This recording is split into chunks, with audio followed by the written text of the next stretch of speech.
네, 월요일 아침입니다. 네 분 패널 함께하겠습니다. 신성범 전 새누리당 의원, 최수영 대통령직 인수위원회 전문위원, 정기남 조선대 개공교수, 박원석 전 의원 나오셨습니다. 어서 오십시오. 안녕하세요. 네, 연휴인데도 이렇게 나와주셔서 고맙습니다.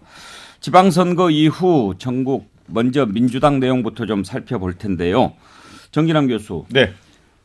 민주당은 일단 두 가지 문제를 봐야 되겠죠.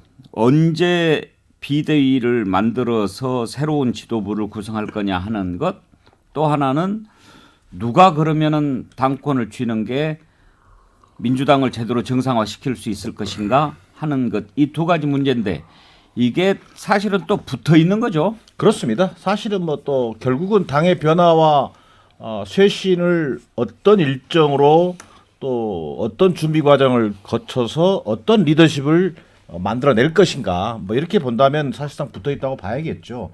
그리고 이제 지금 현재로서는 이른바 혁신형 비대위, 혁신 비대위라고 하는 나름대로의 방향은 잡았습니다만 그 혁신 비대위의 어떤 성격과 관련해서 이걸 관리형으로 볼 것이냐 아니면 또 실질적인 어떤 리더십을 가지는 지도부로 볼 것이냐, 2달 반 동안의 임기를 가지고 얼마나 또 실질적인 지도부가 역할을 하겠느냐 뭐 이런 문제가 있고요. 또 이재명 이른바 계보라 그럴까요? 계파 의원들 중에서는 이걸 8월 말 전대로 되어 있는데 전당대회 일정과 관련해서도 이걸 조기 전대를 일부 또 거론하는 그룹이 있고요. 또 거기다가 더 나아가서 전당대회 룰이라고 하는 거, 규칙이라는 게 있는데 결국은 뭐 예를 들면 권리당원의 어떤 권한 문제, 권리당원을 어디까지 인정할 거냐 이런 문제도 포함되어 있는 것 같고, 또 뭐 예를 들면 지금 현재 구성되어 있는 전당대 룰을 2달 반 남은 시점에서 일부 좀 변화를 줘야 된다. 그것도 약간 유불리가 작동하는 것 같고, 결국은 정리해서 말씀드리면 도대체 국민적 당원적 시각에서 본다면 얼마나 더 망해야 절박해질까. 저 사람들이 지금도 혁신형 비대위 놓고 나서 전당대 놓고 나서 결국 내탁 공방하고 있고 또 당권 경쟁하고 있는 것 아닌가, 이렇게 비치는 모습이 과연 이게 국민들에게는 정말 새로운 민주당에 대한 어떤 기대, 이런 관점에서 본다면 아직도 최악은 먼 것 같다, 뭐 이런 평가를 받는 것 같아요. 예, 민주당 내부에서는 어떻게 생각하고 있는지 한번 2부에서 홍영표 의원 나오시면 좀 얘기를 들어보기로 하고, 바깥에서 보는 민주당은 과연 희망이 얼마나 될까 한번 좀 들어보죠. 신성범 의원 보시기에 진통이 좀 꽤 갈 것 같습니까? 어떻습니까?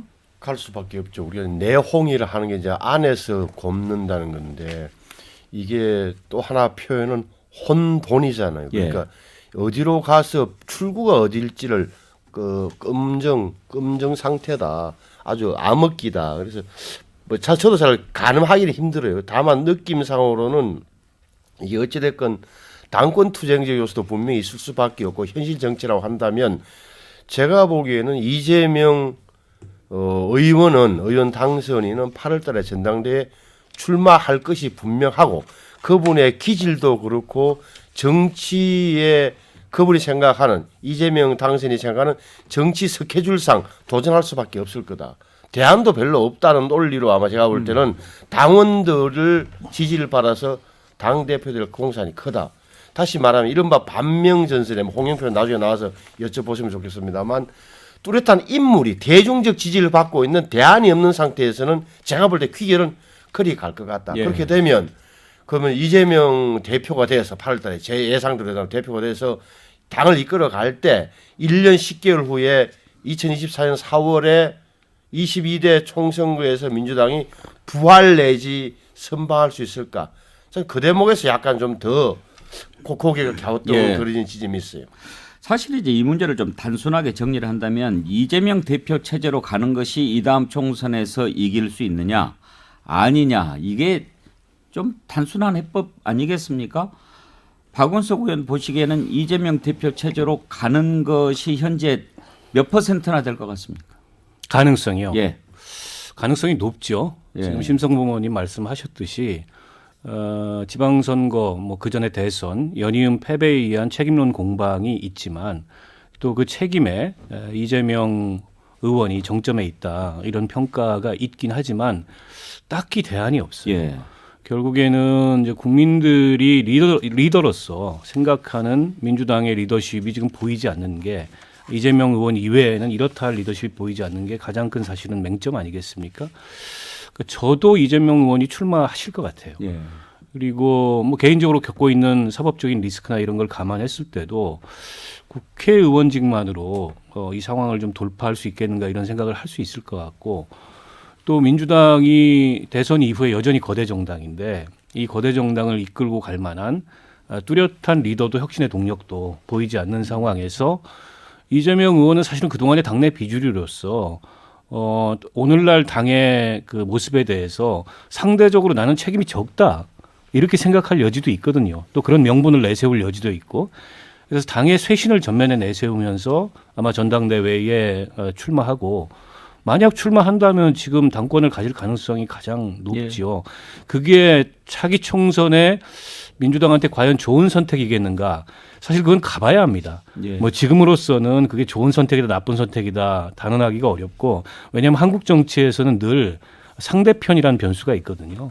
결국 국민의힘과 윤석열 정부가 국정 운영을 어떻게 하고 어떤 정치를 보여주냐에 따라서 민주당이 잘 못해도 가만히 앉아서 득점을 하는 경우들이 있고 그거는 사실은 국민의힘이 집권에 이르게 되는 과정 지난 5년간의 문재인 정부 과정을 보더라도 우리가 알 수 있는 거 아니겠어요? 그렇죠. 지금으로서는 장담할 수 없는데 문제는 사실은 지난 대선 이후에 우리 정치 상식이나 문법으로는 지나치게 이례적으로 짧은 시간 동안에 바로 직전 대선 패배에 책임이 있는 후보가 별다른 어떤 자숙 성찰 변화의 모습 없이 그냥 나왔다는 거예요. 그러니까 대선 때 이재명과 지금 이재명이 다르지 않다는 거죠. 그렇다면 과연 당대표가 돼서 이재명 대표 체제 하에 야당이 보여줄 수 있는 어떤 이 견제 능력이나 야당이 보여줄 수 있는 정치라는 게 어떤 걸까? 그게 과연 국민들한테 기대를 주는가? 그런 면은 좀 걱정이 됩니다. 당내 사정을 좀 잘 아시니까 정기남 교수한테 한번 물어보겠는데요. 제가 토요일 날 이재명계 인사 한 분을 만났는데 지금 막 이런저런 얘기들이 많이 나오지 않습니까? 뭐 책임을 져야 된다 이런저런 얘기 나오는데 그 부분을 이렇게 고민하면서 어떻게 해야 될지 이렇게 고민하는 부분은 하나도 보이지 않고 대표에 출마하는 것은 기정사실화돼 있어요. 그리고 이제 이런 소리 나오는 것을 어떻게 돌파할 거냐 여기에 관심이 있는 것 같더라고요. 그러니까 이 근본적 반성이라는 게 안 되고 있다는 거예요.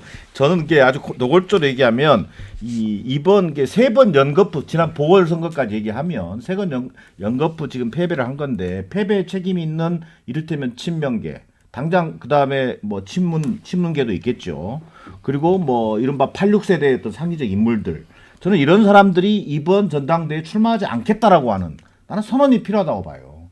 이 전대를 통해서 새로운 리더십을 만들어내겠다. 물론 새로운 리더십이라는 게 어디서 어느 날 나오겠느냐라고 하는 문제의식은 있습니다만 저는 이재명 후보 입장도 마찬가지입니다. 민주당도요. 이재명 후보가 1614만 표를 얻은 대선 후보예요. 그러나 이재명 후보라고 하는 그 정치적 자산은 인정하되 재도전의 기회는 주겠지만 저는 이번에 이재명 후보가 당대표에 나오는 순간 결국은 당의 국민들에게 비치는 이미지는 변화와 쇄신의 이미지하고는 저는 거리가 멀 거라고 보는 겁니다. 여전히 이재명을 중심으로 하는 이재명만 쳐다보는 민주당으로 저는 낙인될 가능성이 많다. 오늘 아침에 민영배 의원이 MBC 라디오에 나와서 한 얘기인데 민영배 의원은 대표적인 이재명계 인사 아니겠습니까? 지난번 대선 경선 때도 호남 의원 가운데 맨 먼저 지지 선언했으니까요. 우리도 한번 모시고 얘기를 들어보려고 하는데 오늘 이렇게 얘기했어요. 이재명 책임론이라고 하는 거를 제기하는 사람들은 그걸 나오지 말아야 된다고 얘기할 것 아니에요. 이재명 책임론 핵심이 뭐냐? 당대표에 나오지 않으면 오히려 이상한 거다. 가장 큰 자산을 갖고 있는 정치인 아니냐. 그런데 당이 지금 무너진 거 아니냐. 이런 상황에서 나 모르겠다. 여러분들끼리 잘 알아서 해봐라. 이건 정말 무책임한 태도다. 메시지 전문가 최수영 교수 이거 결국은 대표로 나와야 된다는 논리인 거죠. 그렇죠. 그 얘기죠. 한마디로 묻지마 대표입니다. 그러니까 저는 이게 웃긴 게 저는 이 말이죠. 1600만 표 자꾸 얘기하잖아요. 근데 이제 갤럽이 사후 조사를 했었어요. 이재명 후보를 지지했던 사람들에게 물었어요. 10명 중 3명이 이재명 후보가 좋아서가 아니고 상대 후보가 싫어서라고 응답을 했던 겁니다. 그러면 거의 500만 표 가까운 표가 이재명 후보가 응집력을 있게 가져갈 수 있는 표가 아니에요. 자, 그리고 이번 대선 때 24만 표 자꾸 얘기하잖아요. 이번에 그러면 비교할 수 있는 득표는 광역단체장 득표입니다. 다른 건 조금 편차가 있을 수 있지만 광역단체장은 정당 지지도 혹은 이것도 진영 간 대결로 봤어야 하는데 223만 표입니다. 10배 났습니다. 그러면 자 이런 상태에서 이재명 의원이 과연 대표 선거 나서면 그 국민과 당원들이 이재명의 민주당으로 인정해 줄 것인가요? 저는 이 대목에서는 동하기 어렵다 봅니다. 그러니까 뭐 책임론 제기는 뭐 정치평론가들이 할 수 있다고 흔히 얘기할 수 있다고 하지만 그렇다고 책임 정치를 지는 정당 정치에서 아무런 책임 소재에 대한 공방과 거기에 대한 표명 없이 또 다른 리더십으로 슬쩍 뭉개고 간다? 그것이야말로 저는 민주당이 당면한 그 정말 최대 큰 현안이라고 생각합니다. 그러니까 시인 이상이 이런 말을 했습니다. 절망이 기교를 만들고 그 기교가 또 절망을 만든다고 했습니다.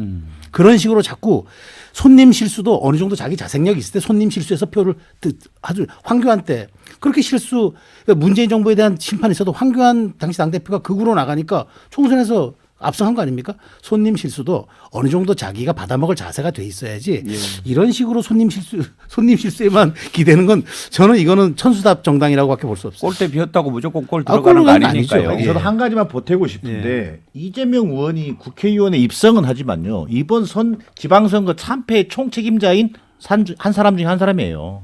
선대위 총괄위원장이었잖아요.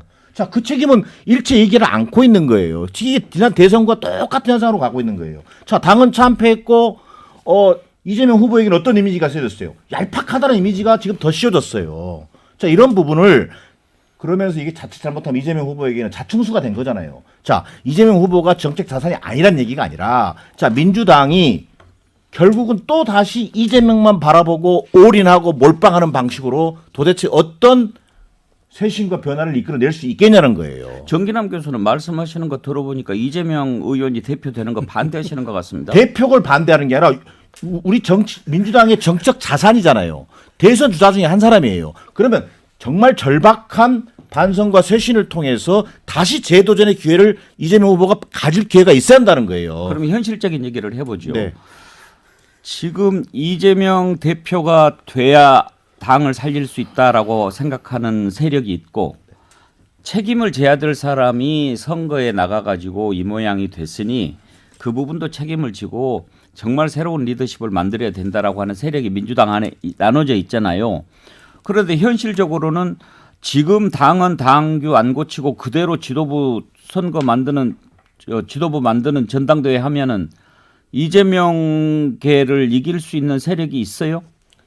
그나마 있는 게 이른바 이제 계파별로 분석을 하면 친문 그룹과 더불어서 이제 586 세력이 되겠죠. 친문과 586 세력이 어떤 입장을 취할지는 모르겠습니다만은 결국은 그 계파의 역시 친문도 지난 5년 동안의 문재인 정부의 어떤 그 한계, 어떤 그 이런 게 다 책임이 있는 거잖아요. 저는 그래서 왜 새로운 리더십에 대한 두려움이 있냐는 거예요.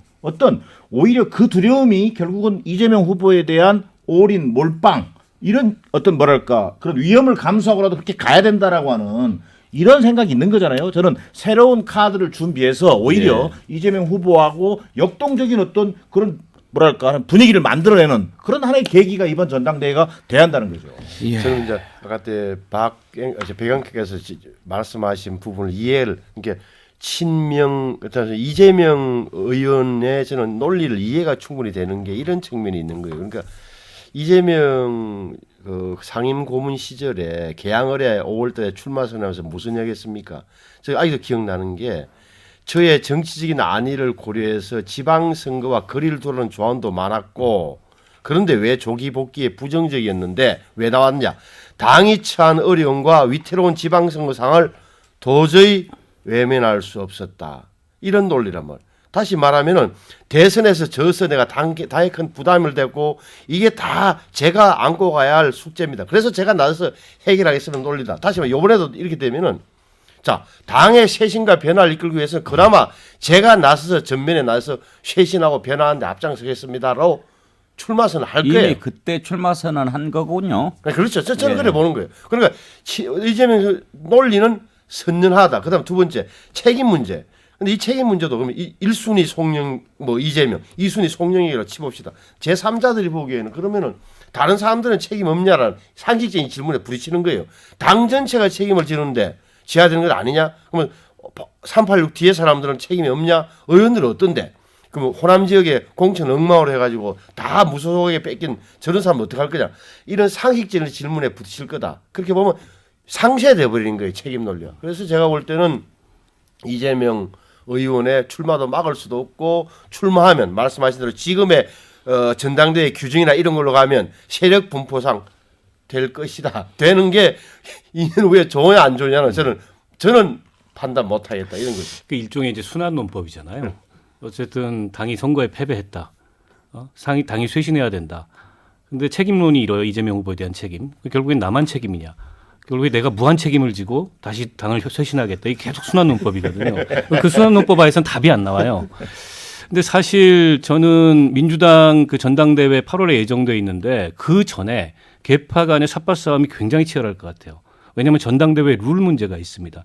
현재 룰은 대의원이 45%의 결정권을 갖는데 권리당원의 60배의 이 표의 등가성으로 보면은 60배의 표의 가치를 갖고 있어요. 지금 그 이른바 친명계에서는 이 룰을 바꿔서 권리당원 비중을 높이지 않으면 실제 이 경선 결과를 장담할 수 없기 때문에 왜냐하면 대의원들은 국회의원들이 좋아하거든요. 예. 그걸 강하게 주장하고 있고 그걸 관철시키려고 할 거예요. 비대위 시절에.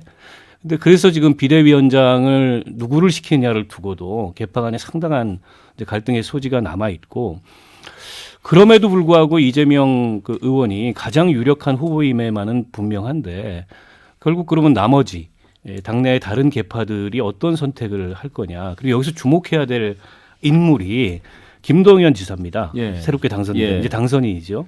이분이 약간 캐스팅 보터 같은 역할을 하게 됐어요. 그 이분이 이재명 후보하고 손을 잡고 경기도지사에 출마해서 어렵게 당선이 됐는데 즉 정치에 입문하는 과정, 그러니까 민주당의 그 연착륙하는 과정에는 상당히 도움을 받았지만 근데 선거 막판에 상당한 어려움을 겪었어요. 예. 그 상당 부분의 원인을 이제 선거 책임이 있는 사람들의 선거 출마라고 생각을 하고 있는 것 같고 근데 이분이 상당히 발언권이 세졌어요. 당내에서. 예. 잠재적 대선 주자로서. 이번 전당대회에서 뭐 표를 좌우할 만한 힘은 없어도 어쨌든 말의 힘이 있단 말이죠. 이분이 어떤 그 스탠스를 잡느냐에 따라서 전당대회에 상당한 영향을 미칠 거라고 저는 변수 중에 하나로 예. 보고 있고 결국 유력한 이재명의 대항마를 나머지 계파들이 만들어낼 수 있느냐. 그 계파들도 이해관계가 전부 달라요. 그래서 이게 단일한 90조를 만들기가 예. 어려운데 그게 관건일 것 같습니다. 오늘 저는 사실 예. 저는 김부겸 전 국무총리 같은 경우를 왜 다른 계파들이 연합하여 뭐 예를 들어서 뭐 옹립한다든지 옹립이라는 표현은 뭐 합니다만 이게 정신 안 안락할 텐데 아마 그런 왜 큰 이렇게 좀 그림을 왜 못 그리냐 본인 의지를 떠나서 그 사람이 그 김부겸 전 총리가 왔을 때 우리한테 도움이 될 거라고 생각하는 세력이 없으니까 그렇겠죠. 뭐. 당권 장악이라고 하는 시야에 갇혀 있기 때문에 그런 거예요. 제가 볼 때는 이번 8월 전당대회를 이재명 후보가 당대표에 출마하는 순간 이재명 대 반이재명 구도로 가게 돼 있단 말이에요. 그러면 자 선거가 앞으로 향후 22개월 동안 없어요. 그 기간 동안에 당이 제대로 얘기하는 8월 전대를 통해서 뭐 정치 혁신이 됐든 세대 교체가 됐든 이걸 해내는 계기로 삼으려고 노력을 해야지. 이재명 후보가 당대표 돼가지고 당권 장악해서 또 대선에 디딤돌 만드는 방식으로 가면 국민적 평가라고 하는 것은 땜질 처방으로밖에 안 보일 거라는 거예요. 민주당이 일단은 좀 성찰이 필요할 것 같다는 생각은 다 하는데 이 성찰이 없이 선거를 치르고 또 선거 끝나고도 성찰이 없이 바로 또 당권 얘기가 나오고 이러다 보니까 뭔가 정리가 안 된 채로 계속 나가는 느낌이 있어요. 제가 아까 그래서 절망이 기교를 만들고 또 그 기교가 절망을 그러니까요. 만든다고 그래서 표현한 건데요. 저는 사실 이재명 후보를 싹 보면서 이회창의 향기가 스멀스멀 납니다. 자, 사실 뭐 이거 얘기가 좀 그렇긴 한데 이회창 그 정치 원로신데 사실 그때 그 이회창 후보는 반성이라도 했어요. 조금 침잠 기간을 가진 다음에 다시 등원해 다시 연속 대권 후보로 갔는데 결국은 똑같은 의혹. 사실은 다 무근으로 판명 났지만 그 아들의 병력 비리 의혹 때문에 결국 또 말목을 잡혔어요. 그러니까 저는 역사는 저는 반복된다고 봅니다. 박지원 원장은 뭐 역사는 진전한다는 역사는 반복되는 것 같은데 전 여기서 해안을 봐야 된다고 역사 봅니다. 발전한다는 거는 박지원 원장이 한 얘기가 아니고 김대중 전 대통령이 그러니까 얘기한 이제 거를 박지원 예. 원장이 인용을 했더라고요. 그런데 저는 역사는 돌고 돈다고 봅니다. 그러니까 여기서 왜 못 배울까라는 생각이 듭니다. 그러니까 조급증이 결국은 긴 호흡을 망칠 수가 있어요. 저는 그런 점을 민주당이 좀 봐야 될 것 같아요. 2부에서 인터뷰가 있어서 사실 오늘 1부에서 패널들과 얘기 나눌 시간이 많지 않은데 국민의힘도 좀 나눠볼까 했는데 시간이 없어서 결국은 민주당 내부만 좀 들여다보고 말아야 되겠네요. 그러면 당장 이제 비대위원장을 누구를 모실 거냐 이런저런 얘기들이 다 나옵니다. 그런데 지금 일단 이제 뭐 이낙연 전 대표는 내일 미국 간다고요? 7일 예, 내일이죠. 내일이죠. 예, 예. 미국 간다고 하고 정세균, 유인태 뭐 이런 분들 얘기 나오는데 문희상 전 의장은 건강이 안 좋아서 못 하겠다고 하고 오늘 뭐 또 안민석 의원은 강금실 전 법무부 장관 얘기하고 아이고. 왜요? 아니, 너무 오래간만에 들어 죄송합니다. 뭐. 제가 아까 저 말씀 쭉 들어다 보니까 할 수 있는 사람은 이상 전 시인 다시 소환을 해와야 될 것 같아요. 어떤 분 같은 분이 와야 좀 될까요? 그러니까 이제 여러 고민이 있겠죠. 이게 이를테면 이런 당을 진짜 혼란상을 수습하고 또 쇄신의 어떤 계기를 만들어내고 또 안정적으로 전당대회를 치러낼 수 있어야 된단 말이에요. 그렇다면 이게 외부 인사보다는 당의 경험이 있다든지 지도부 경험을 가지고 있고 좀 뭔가 당의 자중질환 내용 이런 상황을 수습할 수 있는 리더십이 필요하다. 저는 이런 쪽에 현역 의원들은 많이 관심이 가 있는 것 같아요. 뭐 이를테면 외부의 혁신형 비대위에 걸맞게 뭐 외부 사람에 맡기자 뭐 이런 의견도 일부 소수 있지만 이게 2달 반짜리 혁신형 비대위잖아요. 전당대회를 얼마나 효과적으로 잘 치러내느냐의 문제이기 때문에 저는 큰 틀에서 본다면 그 어떤 지도부 경험을 가지고 있는 경험과 지혜가 있는 그런 어떤 인물들 중에서 결국은 한 사람으로 좀 귀결돼야 되지 않겠냐 싶고요. 개인적인 뭐 문희상, 정세균 다 거론되지만 저는 뭐 굳이 이름을 거론한다면 이를테면 저는 김부겸 전 총리 같은 분이 하나의 또 그 변수가 될 수도 있겠다. 뭐 이런 정도의 판단입니다. 예. 지금 뭐 실시간 채팅으로 이렇게 들어오는 문자들을 봐도요. 정말 반반이에요. 그러니까 지금 민주당 내부 사정도 크게 다르지 않을 겁니다. 이재명 외에 무슨 대안이 있느냐 이런 부분에 들어가면 전부 다 또 거기서 고개를 갸우뚱하거든요. 김어준 씨가 얼마 전에 재밌는 얘기 했었지 누가요? 않습니까? 김어준 씨가 예. 경기도 승리 때문에 반반 느낌이 살짝 난다고 이렇게 또 정신 승리를 또 불을 지피더라고요. 반반 예. 승리. 이게 이제 이재명 그 이제 의원에게 주는 메시지인데 저는 이런 것들을 극복하지 않으면 민주당이 미래가 없을 것 같아요. 이게 지금 그 딜레마가 뭐냐면요. 이렇게 보수 쪽 패널들이 이재명에 대해서 비판적인 얘기를 하면 이재명 나올까 봐 너네들 무서워서 그러는 거지 뭐 이렇게 얘기하고 그리고 또 민주당 내부에서도 이재명 의원 책임론 이야기하면 너네들이 당권 잡으려고 그러는 거지 이런 얘기가 나온다. 뭐 과일도 등장하지 않습니까? 수박이라고. 보수도 아니고 민주당 내부도 아닌 제가 얘기한 게 제일 객관적이에요. 박원석 의원 평가가 제일 좋은 것 같아요. 아니 근데 그 대목은 사실은 민주당이 실질적으로 고민을 할 수밖에 없는 대목이에요. 예. 이재명 아니면 뭔 대안이 있냐. 이 문제에 대해서는 정말 저도 그렇게 보이거든요. 예. 지금 민주당을 보고 예. 있으면. 아까 이제 친문 586 민주당 내의 중심적인 계파 다 사실은 실패의 책임이 있습니다. 이 당에. 왜냐하면 문재인 정부 5년 동안 당의 주류였잖아요. 주류였음에도 불구하고 대선 패배의 책임이 있는 건데 그 책임이 과연 후보로 나온 이재명한테만 있겠냐. 그런 면에서 봤을 때 국민적으로 이게 뭔가 좀 신뢰가 가고 다시 한번 민주당한테 민주당의 가능성에 기대를 걸어볼 만한 그런 지도적인 이 인물 혹은 그런 혁신의 동력이 보이지 않는다. 그렇다고 초재선 같은 뉴페이스들이 그동안에 개파하고는 좀 독립적으로 목소리를 내면서 예. 당의 쇄신 혁신 변화 그런 그룹도 보이지 않습니다. 민주당이 전열을 재정비하는 것이 매우 중요한 게요. 건전한 야당을 떠나서 지금 여소야대 전국에서 전국을 또 국회를 운영해야 될 그런 여당이요. 위치가 있으니까요. 네, 1부는 여기에서 줄이겠습니다. 신성범 전 새누리당 국회의원, 최수영 대통령직위수련회 전문위원, 정진남 조선대 개건교수, 박원석 전 의원 함께했습니다. 고맙습니다. 그렇습니다. 감사합니다. 네, 2부에서는 홍영표 의원과 민주당 해법 생각해 보겠습니다. 2부에서 뵙겠습니다.